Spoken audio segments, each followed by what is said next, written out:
You're listening to Accounting for Growth, the podcast where growth leaders in accounting go beyond referrals alone and think bigger. I'm Chad Person, your host and the founder and president of Accounting CMO.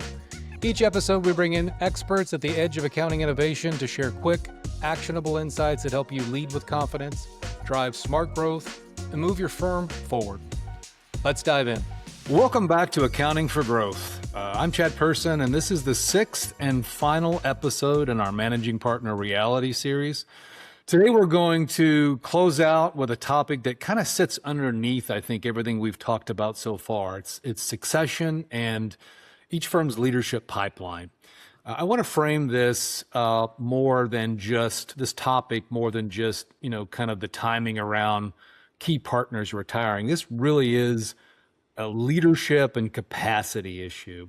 I think in many firms that I collaborate with, far too often I see there are just a handful of senior partners carrying almost all of the responsibility for growth. And at the same time, there are too few people, professionals beneath them, who are truly ready to step into this leadership role. So that's really what we're talking about today, kind of the gaps that exist inside of firms. And these gaps, by the way, I think, as you know, they have real impact on those key partners: burnout, bottlenecks, delays in decisions. I see that a lot in firms sometimes that I collaborate as well. So today's not about hitting the panic button necessarily, but it's about giving you hopefully some insights about how to build leadership capacity with purpose and ensure that your firm is ready to take that next step in growth with the pending change that's coming with retirement, right? So I'm joined again by my co-host, Don Howard, to unpack this. Welcome, Don. Good morning, Chad. Yeah. So I'd mentioned before, and I'd like your take on it. I often kind of collaborate with firms where, especially firms that are, a little maybe on the smaller side.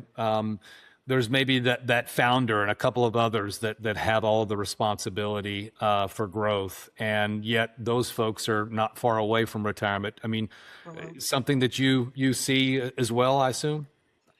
Absolutely. And I want to go back to two words you used earlier: leadership pipeline.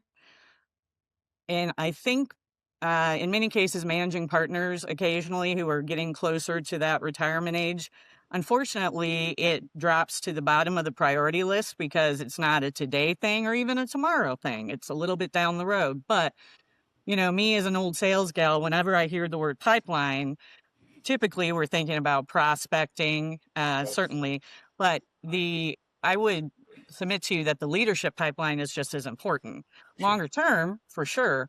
And I think being able to look at your roster as a managing partner and not only look at who your technical folks are that are good in that particular area, but also your rainmakers. Don't sleep on those folks either. Right. So it's Right. really being able to say, even from a very young age, from a staff on up age, where are these people potentially fitting in the bus, on what seat?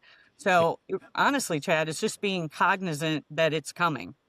Yeah, for sure. Yeah. I mean, and again, I know in your experience, and I would say mine too, every firm's a little different. Every firm's poised a little differently for the future. But, oftentimes I feel like, in my experience working inside of firms, we're almost like we feel rushed just to get prepared for, the partner to leave and make sure that those relationships that partner has owned are successfully transitioned to someone else. And it's almost like, we're rushing to do that, let alone the fact that we need to ensure that whatever else that individual may have been doing beyond serving those clients, rainmaker, right, other operational responsibilities across the firm, from a management perspective, outside the firm, from a business development perspective, let alone knowing who's going to replace those, or take those. So there's a lot that goes into this.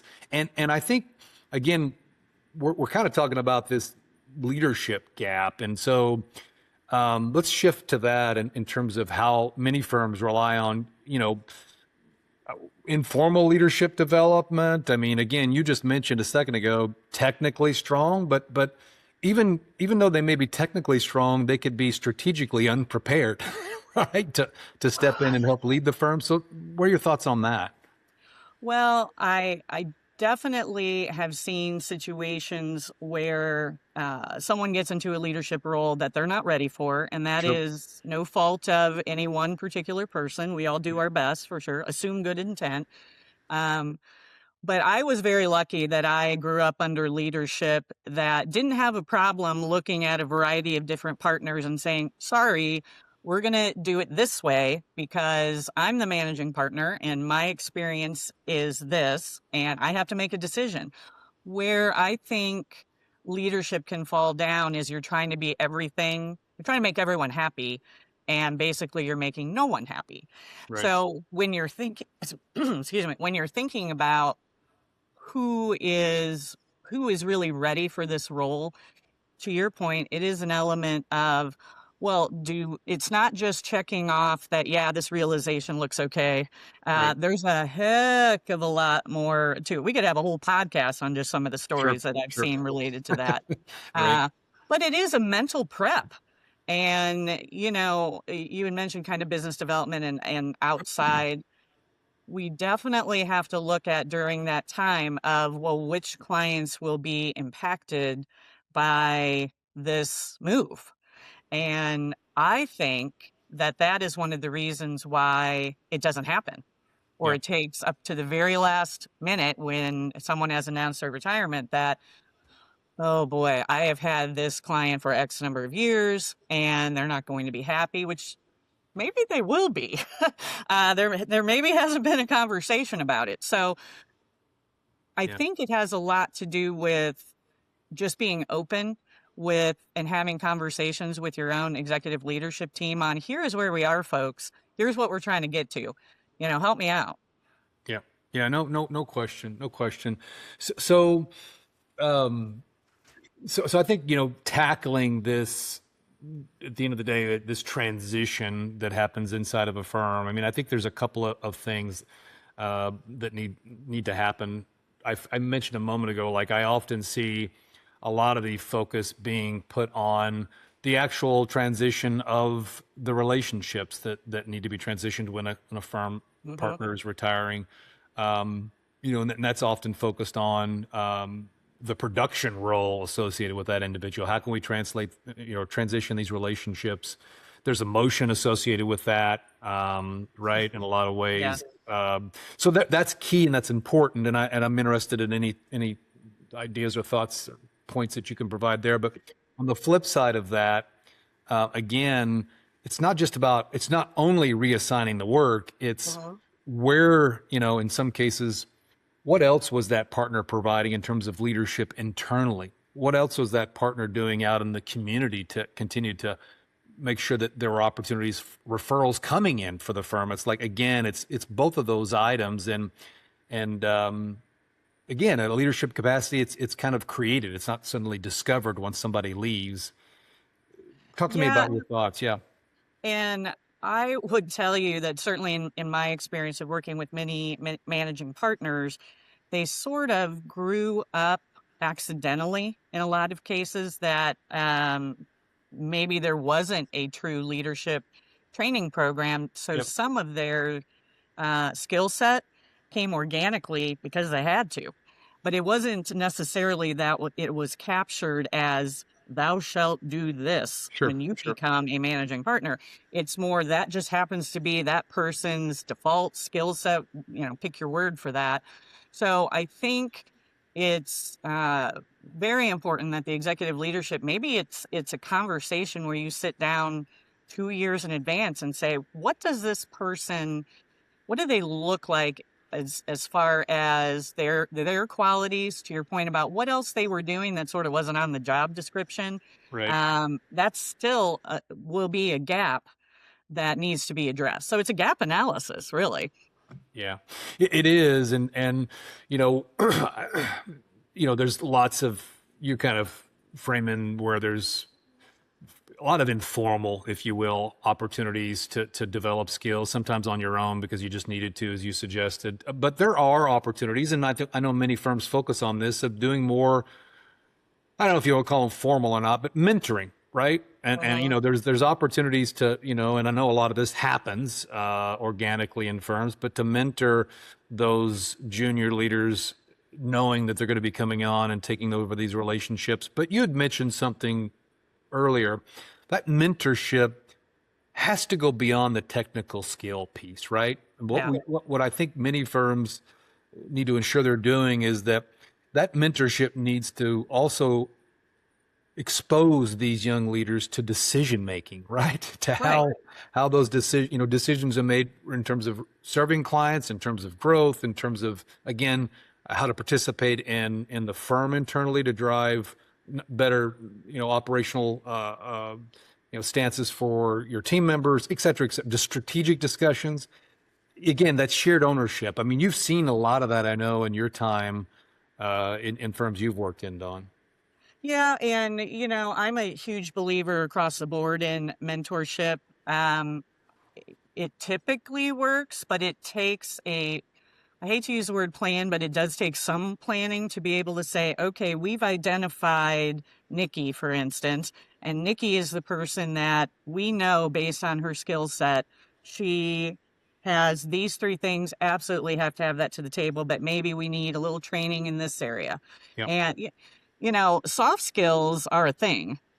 And I mean, I hate to say it, but I've seen tears in meetings before. Well, they weren't my tears, thankfully, but definitely tears where it's just frustration that bubbles out. And you, as a managing partner, sitting across the table from a manager who is visibly upset.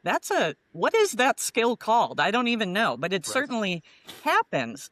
So when you're looking at it, it's a holistic view of each person and how they fit into what the executive team believes that role should now encompass when this current leader leaves.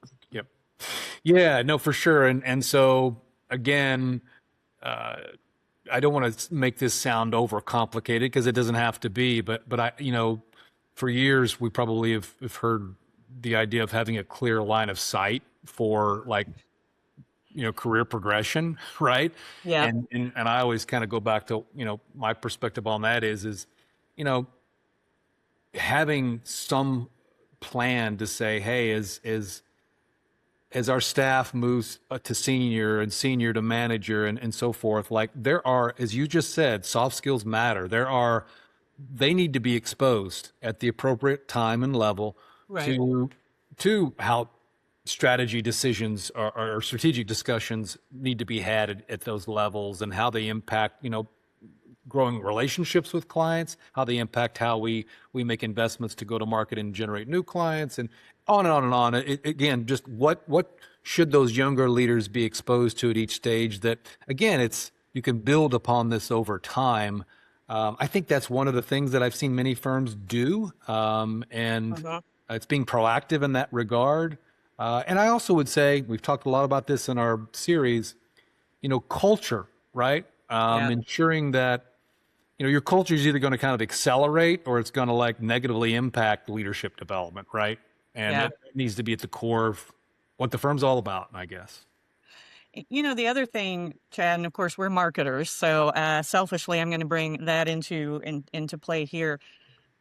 Get some of your top marketers involved at the firm, because they are interacting with your maybe chosen few possibly more often in that soft skill lineup than the current managing partner. Yeah. And, don't live in a vacuum. Right. Don't operate in this vacuum. And so getting opinions and getting maybe necessarily opinions that you wouldn't even think of getting from that particular person related to a Nikki or whomever. Um, I think kind of when you're taking more opinions into account than just yours, Right. particularly since you're the one who's leaving and now you're looking back at maybe Gen Z, Right. and but so are your clients. Your clients are aging out. Your clients are coming up from the Gen Z population. Again, I'm strong Gen X, but I know my time's coming too. Yeah. So Yeah. being able to look at that and take in all factors, and one thing I think you led off with, Chad, was capacity. And I think the hardest part of this is inertia of the planning. Mm. This day is coming, friends. One Yes. way or the other, this day is coming. Yeah. So pick a day. Start today. It doesn't matter. And then keep the ball rolling. Have those conversations, or this will be the fate of your small to medium firm for the next Yeah. 10 years. And that's Yeah. no fun. Yeah. There's a retention problem at that point. There's a Yeah. client issue. So lots of things factor into this that maybe don't necessarily catch people's eye until it's almost too late. Yeah. No, for sure. For sure. And again, not about the panic button, but as you just said, preparing and, you know, here, let's shift now kind of as we kind of downshift and close this. Let's talk about steps for them to kind of feel like they're moving in the right direction. Because again, this is, you know, this is something that takes time, right? It's not just about Yeah. having a plan. It's about actually executing that plan over a period of time. And so, um, I, I would say we've mentioned already the opportunity to do mentoring, which I think is formal or informal. I think is really important to be able to ensure that these younger professionals are exposed to not just the technical Mhm. side, but the strategic side, soft skills side. The other thing I would say, and I've helped clients in this area, um, is again, I think coming into firms and helping them understand at the staff, senior manager, and up level where these individuals should be gaining some experience around, especially how they can contribute to growth, firm growth. Yeah. I always have a lot of firms come to me and say, you know, I feel like, you know, the staff, the seniors, they're disconnected from this growth goal that we've got, and they're right. They often are. You know, firms sometimes don't do a very good job of translating how they can participate, and so Sure. I can help. You can help. We can help firms kind of understand, you know, how at each level folks can participate in whether it's building their personal brand and Hmm. credibility and starting to generate, you know, partnerships with other peer like referral attorneys, other things, right, as they're coming up to then Sure. when they shift to like having more contribution to existing client relationships and helping to identify opportunities for adding additional services and beyond. I think that's one suggestion I would make to firms is to, you know, we can help you figure out how folks can contribute throughout their careers, because if you do that, when they get to that point, they're a lot more well-rounded, I think, because of that experience. 100%. And again, I would say this is an area where you could lean on marketing, your internal marketing team, or us, or what have you, from the standpoint of I've lost track of the number of lunch and learns I've put on over the years Yeah. with staff, second year, whatever it might be, on exactly what you're talking about. Um, as funny as it sounds, just how do you build your network? How do you build your referral base, Right. your sphere of influence, whatever fancy term you want to use for that time? Right. And it was mandatory that staff attend. And you know, you certainly, if you had 10 people in the room, there were two that were on their phone, looking at their laptop, doing whatever, two probably fully dialed in, and then you got the Yeah. muddy middle. So, all right, well, Yeah. I'm paying attention. I'm taking notes on this stuff. And that's going to the managing partner to say, hey, here's who attended, here's who was vested in what was going on. Right. And as they continue, those particular two in this case, as they grow, I mean, this is where the rubber meets the road, and you Right. show your differentiation point of what you bring to the table as a staff or a manager or whatever level is having this conversation. But I agree with you that that if you wait until they're a manager, and that's when I get the Dawn, I did not go to school for sales. Yeah. I know. Yeah. Yeah. uh, you know, so it's start as early as you can, Yep. but be consistent in your efforts, even if it's once a month, Chad. I mean, Right. that's Right. fantastic if you can get that going. Right. No. Yep. For sure. And again, not only you know, if you start at manager, not only are they if everything's being thrown on them at that time, managers also kind of that inflection point where they have more work than they've ever, you know, they're doing the bulk of the, you know, bulk of the work to begin with, right? They're the Right. ones that have a tremendous amount of technical workload to work through. They're managing probably staff, and then you throw that on them all of a sudden. Yeah, it can certainly be overwhelming. And again, signs of this leadership gap show up in burnout and stress, things like this. So let's put a bow on this. You had said something just a second ago, and I want to reinforce that. This certainly is about planning ahead because you've got key partners that will be retiring, but it also is about something we've talked about every series, which is growth. Like if your Mhm. firm achieves its growth objectives, um, and if your firm doubled tomorrow, which I know many firms don't double over a year, but some have, who would lead that? Who would lead it, right? Who's going to come in and right and step in and, if you think about where your partners are at today, if they have capacity issues, what's it going to look like, next year when you've grown by 20%, right? So Yeah. again, there's real focus here on getting the staff up and prepared to help lead and sustain this growth. Yeah. Totally agree. Great. Any final thoughts you want to add to this? I mean, final thoughts, just really more to reiterate, it's not too late to start today. Right. Right. And even if that is, I'm managed by Post-it, frankly. So if it's managing partners puts a little Post-it that says, okay, February 20th, I know I'm making this up, we are having a conversation. I need to have a conversation with these three people. I'm a big action person, Chad. Sure. So it could sit as a Post-it on your desk for the next 6 months. Oh, it's the 15th of the month. Yes, I know. But if just make today the day, Right. even if you write one little note down. And so that is how I operate. Like I have to have it in front of me to be able to get it in my cadence of things that I actually put pen to paper on. Right. And it sounds so simple, but it's the way it goes. And I guarantee you those managing partners probably have 20 Post-its as it is, but that one's got to be a big one, Yep. depending on what they know as far as transition time is. Right.